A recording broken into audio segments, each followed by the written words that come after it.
Hello everyone, welcome to my YouTube channel. तो आज मैं आप लोगों के साथ अपना एसबीआई क्लर्क मेंस 2020 का स्कोर कार्ड शेयर करूंगा और मैं बताऊंगा कि किस वजह से मेरा सिलेक्शन नहीं हो पाया, जो गलतियां मैंने की। तो जैसा कि आप लोग देख सकते हैं, मेरे मार्क्स 84.25 थे और जनरल की कट ऑफ 87.25 थी। तो जो मेरा फाइनल सिलेक्शन था वो 3 मार्क्स से रुक गया था। एससी की कट ऑफ 67.5 थी, एसटी की 69 थी, ओबीसी की 72 थी, ईडब्ल्यूएस की 77.75 थी, जनरल की 87.25 और ये एचपी की कट ऑफ है। तो मैं अब बताऊंगा कि ये वो ऐसी 3 गलतियां क्या थी जिसकी वजह से मेरा जो है फाइनल सिलेक्शन नहीं हुआ। तो जो सबसे पहली गलती थी वो थी करंट अफेयर्स। करंट अफेयर्स मैंने रेगुलरली नहीं पढ़े और जब इसका मेंस आया तो मेंस के लिए एसबीआई वालों ने सिर्फ 10 दिन दिए हार्डली। तो आप 10 दिन में करंट अफेयर्स नहीं कर सकते। आप चाहे जितना पढ़ लो, जितना रट लो, जो मर्ज़ी कर लो, आप 10 दिन में करंट अफेयर्स नहीं पढ़ सकते। तो जब इसका प्री हुआ था, मेरा शायद 1 मार्च को हुआ था, उसके बाद मैं तैयारी कर रहा था मेंस के लिए, क्योंकि मुझे पता था कि मेरा प्री हो जाएगा। I scored 80 and the cut off was around I guess 66 of Himachal Pradesh. लेकिन जो बीच में था लॉकडाउन लग गया, एटलीस्ट 4-5 मंथ्स कोरोना आया जब, तो उस टाइम मैंने तैयारी बिल्कुल छोड़ दी। मैं कुछ नहीं पढ़ता था, मैंने 2-3 महीने कुछ नहीं पढ़ा, जो कि मेरी सबसे बड़ी गलती थी। एटलीस्ट मुझे करंट अफेयर तो पढ़ने ही चाहिए थे। मैं आप लोगों को भी बोलूँगा कि करंट अफेयर्स आप डेली बेसिस पे करिए।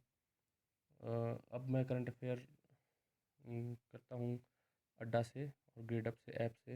मैं डेली करंट अफेयर्स करता हूँ और फिर वीकली उसका जो वन लाइनर आता है वीकली वो रिवाइज़ करता हूँ, और फिर जो मंथली होता है वो मैं अफेयर क्लोज से रिवाइज़ करता हूँ। तो मैं आप लोगों को भी बोलूँगा कि एटलीस्ट आप करंट अफेयर्स रोज़ पढ़िए। सोर्स आप जो भी फॉलो करिए, चाहे आप किसी एजुकेटर को फॉलो करिए, उनकी वीडियोस देखिए, लेकिन करंट अफेयर्स आप ज़रूर पढ़ें। तो जो मेरी सेकंड मिस्टेक थी वो थी मैंने मेंस के मॉक नहीं दिए।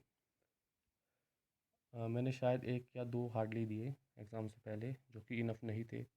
आप लोगों को एटलीस्ट अगर जब एक हफ्ता बचेगा एग्ज़ाम को तो आप रोज़ मॉक दीजिए, उससे बिल्कुल अच्छे से एनालाइज करिए। उससे क्या होगा कि आपको पता चल जाएगा कि आपकी स्ट्रेंथ और वीकनेसेस क्या है, आपने क्या चीज़ एग्ज़ाम में छोड़नी है, क्या चीज़ करनी है। इंग्लिश में आप मॉक दोगे, आपको पता चल जाएगा कि इंग्लिश में आपका क्या स्ट्रॉन्ग पोर्शन है, आपकी कहाँ गलतियाँ हो रही है, कहाँ नहीं हो रही। करंट अफेयर में आपको पता चल जाएगा आपको और कितना ज़रूरत है पढ़ने की। देखो, मॉक से क्या होता है कि मॉक से एक अंडरस्टैंडिंग डेवलप हो जाती है आपको कि आप को पेपर कैसे अटैम्प्ट करना है। मेरी जो गलती थी, मेरे रीजनिंग में बहुत कम अटैम्प्ट्स थे, मेरे 14 अटैम्प्ट्स थे।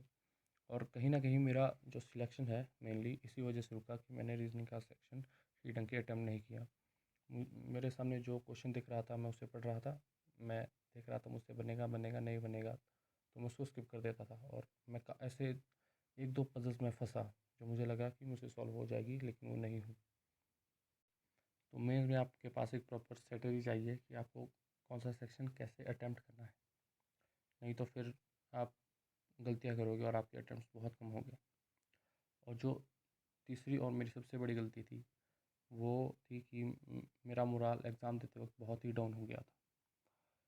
मेरा एग्ज़ाम सेकंड शिफ्ट में था, तो जो फर्स्ट शिफ्ट में मेरे कुछ फ्रेंड्स मिले मुझे एग्ज़ाम सेंटर के बाहर, जिन्होंने फर्स्ट शिफ्ट में एग्ज़ाम दिया था। तो मैंने उनसे पूछा कि एग्ज़ाम कैसा हुआ, तो उन्होंने बोला कि करंट एग्ज़ाम ईजी था, 100+ बन सकते हैं, 105 टोटल अटैम्प्ट्स उनके थे, उससे ऊपर ही थे। उन्होंने बोला कि करंट अफेयर काफ़ी ईजी है, आप 35+ मज़े से बना लो। मैं एग्ज़ाम देने गया, मैंने सबसे पहले इंग्लिश सेक्शन खुलता है, मेरा काफ़ी अच्छा हुआ, मैंने 28 बनाए। उसके बाद करंट अफेयर्स खुला, करंट अफेयर्स में मेरे 27-28 बन रहे थे। तो एक बैक ऑफ द माइंड ये बात चल रही थी कि इतने कम क्यों बन रहे हैं, इनके तो इतने बने। उस टाइम आदमी ये नहीं सोचता कि क्या पता आपकी शिफ्ट हार्ड हो। मैं यही सोच रहा था कि मेरे अटैम्प्ट्स कम क्यों हैं, और उस वजह से मैंने 3-4 में तुक्के मार दी। मेरे अटैम्प्ट मैंने इंग्लिश में सॉरी जीए में 32 किए। मैथ्स में भी मेरे काफ़ी कम अटैम्प्ट्स थे, मैथ्स में मेरे 18 अटैम्प्ट्स थे। जीए और रीजनिंग में तो मेरे सबसे कम थे, 14 अटैम्प्ट्स। रीजनिंग मेरा बहुत ही बेकार गया था। तो वहाँ पे करंट अफेयर से ही मेरा मोराल काफ़ी डाउन हो चुका था। मुझे ऐसा लग रहा था कि मेरा एग्ज़ाम नहीं होगा।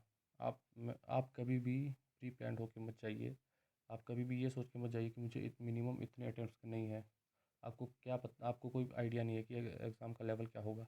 आपके ज़्यादा भी बन सकते हैं, आपके कम भी बन सकते हैं। बस आप कभी ये पहले सोच के मत जाइए कि मुझे इतने बनाने ही है।